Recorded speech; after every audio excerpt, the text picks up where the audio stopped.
What's up, YouTube fans?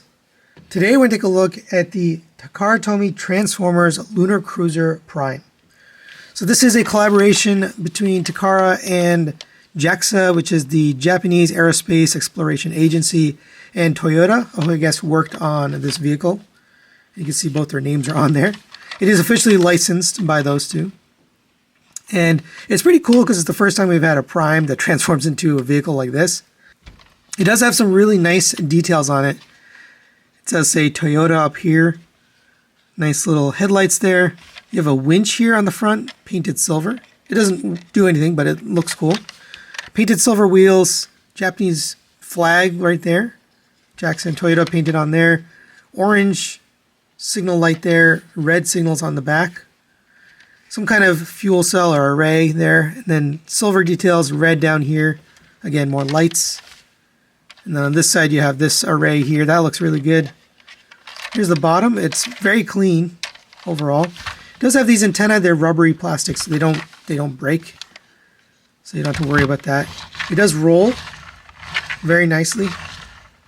And it's all in all, it's a really nice looking vehicle. You do get some accessories here. So first off, you get this radar dish, I believe. And you can lift up on this little peg right here. And this will plug in on the top of that. And then you can angle it kind of however you like. I think it looks best angled forward like that, but you can choose whatever you like. It's also a sunroof or moonroof there. Get it? Moonroof. They're beyond the moon. They're not going to see the moon. Anyway, you also get this solar panel array. Done in blue on this side, silver paint on this side. That looks good. There's a tab and a slot there. It will match up with this slot and tab here. So you can plug that in, and it can be cruising around, getting sun, and charging itself, which is kind of neat. You can also store this if you don't like that there. You can fold this over and have it like this. Come to the back here. We're going to open this up. You can see there's a little slot there. This is going to slide into here. And make sure it makes its way all the way in like that. So this is flush with this. Then you're going to bring this back down and tab that in, and now you can store that solar panel in there. So that's pretty nice. And for a quick size comparison, there it is next to the Rise of the Beasts version of Optimus Prime. And this is from the retail line, so this is a chug scale. And it does scale well, I guess. I don't know. I mean, it's not really meant to scale with anything. We'll see in robot mode that it is, kind of a chug scale robot. But as far as a vehicle, it's kind of its own thing. All right, let's get him transformed into robot mode. Go ahead and remove this. Set that aside for now. And you can take this and just fold that down. Come to the back. We're going to open this back up and slide this back out. It can be a little tricky to get out, but just lift it up and then pull it out. And then you can set that to the side. And now we'll work on this guy. And there are a couple of tricky little bits, so you just got to pay attention. But first thing we're going to do is detach the panels from the arm. So this pulls out right here, like that. And then we can unpeg this arm as well. This entire panel is going to unpeg from the side. Actually, lift up all of this as well. And go ahead and lift this out this way, and then fold it down. So we do the same thing on this side, but this one has a little extra little bit, so you got to remove this, and it can be tricky, but you're basically going to pull out and back on this little tab right here. And putting that back is actually kind of a pain, I will admit. Let's see. Yeah, this is the part that I struggled with on the first transformation as well.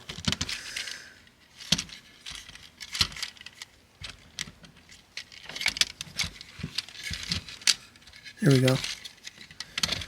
And now we can slide this out of here. It's a little tricky to get that, but rotate this down and just leave those down for now. And we can take the side panels here, fold those down. Take the entire leg section. This is going to collapse on a double hinge. So So double hinge this forward. And you can kind of see that's going to make the hips, right? Kind of obvious, the hips and the legs. All right, we can go ahead and separate the legs. And this is on a peg, but it's a slider. It's not a push peg. So slide it out like this, and then you can separate the legs. Otherwise, you risk, breaking that peg. Open up this panel right here. That allows you to take the leg and accordion this back all the way around. And then come to here, and I'll show you this. So we're going to take this wheel. This is going to lift up and then rotate in and then sit back down on the inside of his calf.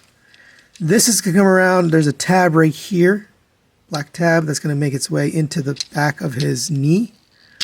And again, another sliding tab. I wouldn't slide it from the side versus pushing it in. So I'll show you from here. Just make sure that that makes its way in.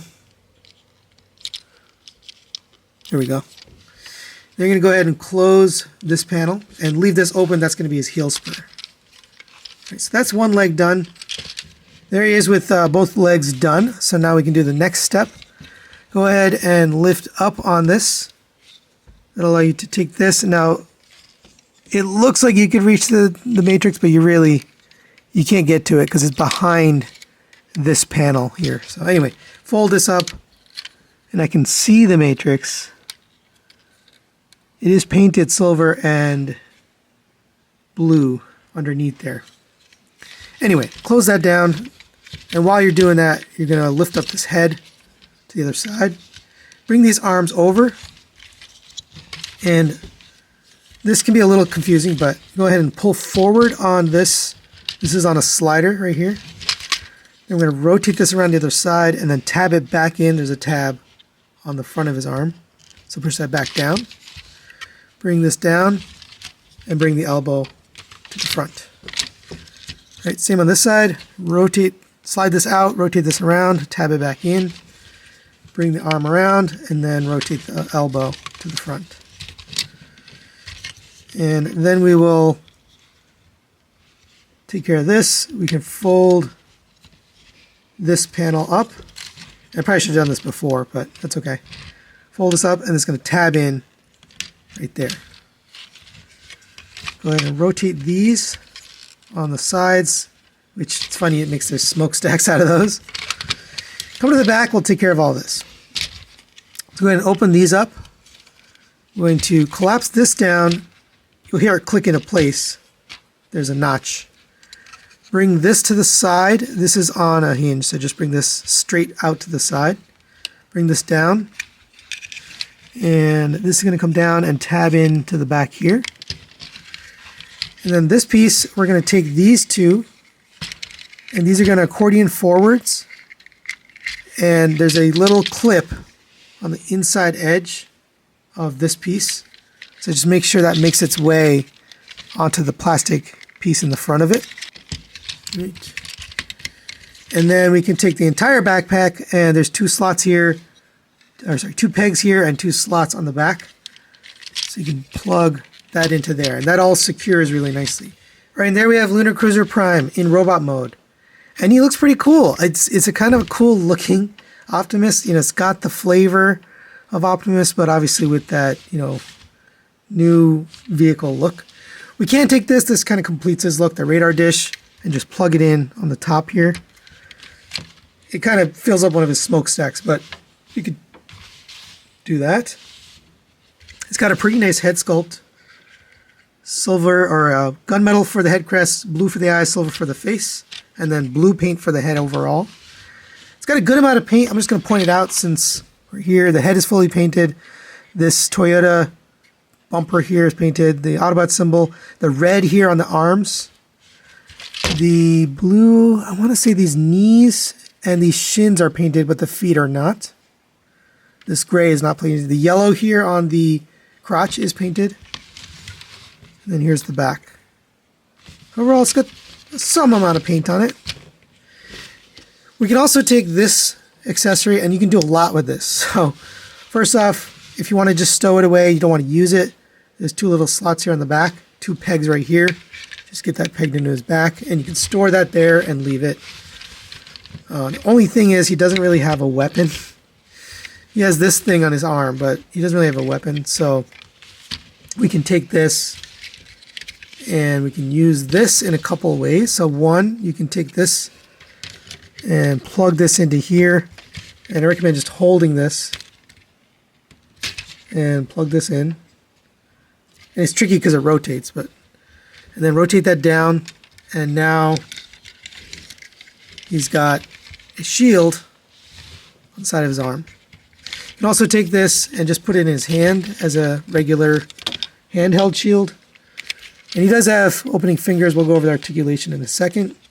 You can just get this pegged in his hand, and now he's got this sort of solar panel riot shield, which would be pretty useless in battle because it would shatter into pieces, but there you go. It does look kind of cool. Let's go over his articulation. The head is on a ball joint. The panel for the neck can go up and down, so that lets him get way up and way down because you can lift up and down on the panel. But the head itself can also go up and down, side to side, and rotate around. The shoulders rotate around on a mushroom peg.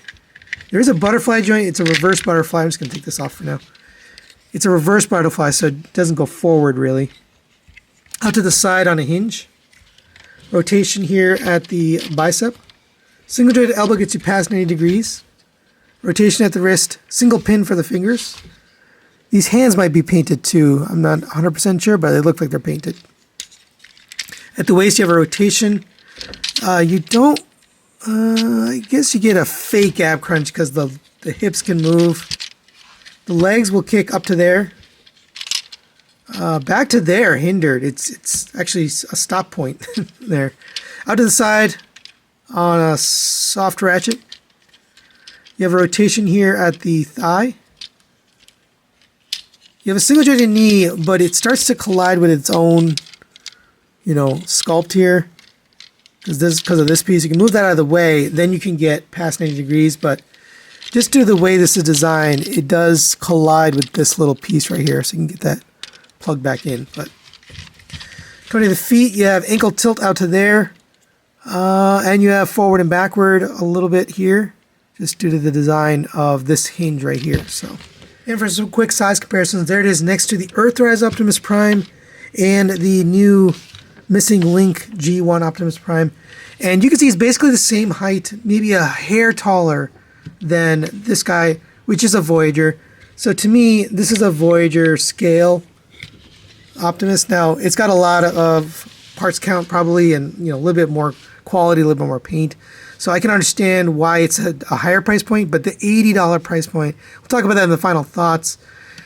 Not so sure about that, but you can see it's not going to fit in with Masterpiece. It's probably going to fit in with your retail line, your chug scale. But there you go for comparison. So final recommendations on the Takara Tomy Transformers Lunar Cruiser Prime. I'm going to give this a 4 out of 5. I'm going to recommend it. It's a soft recommend, but I am going to recommend it. It is pretty cool. I like the look of Optimus overall. It keeps the elements that I would want in an Optimus, but it adds, a new flavor, this Lunar Cruiser look, and I think it's pretty cool. I like the accessory, the solar panel here, the radar dish, and then this can kind of double as a gun, even though it's not really a gun, but it can make you look like a gun. So that's kind of cool. It works in the modes. My only issue with this is the price point. This is a $80 figure, depending where you bought it. It could be more, but basically around $80. And for that price point, you're paying almost Commander class level, right? And this is really a Voyager sized. Now I know that Voyager class doesn't mean necessarily size. It means complexity and parts count, stuff like that. But it does feel a little overpriced. Now I know you're paying probably for the Toyota licensing because it is officially licensed by Toyota and the JAXA licensing. But still, it does feel like you're overpaying here for what you're getting. If you're a fan of Prime, though, I think you'll really enjoy this. It goes great with a Prime collection, especially if you have a retail Prime collection. It's going to fit in nicely. For me, though, I think it's just a little too pricey for what it is. But that's really it for today. Thanks to Dr. Diecast, who allowed me to take a look at his copy here. Thanks for watching. We'll see you next time.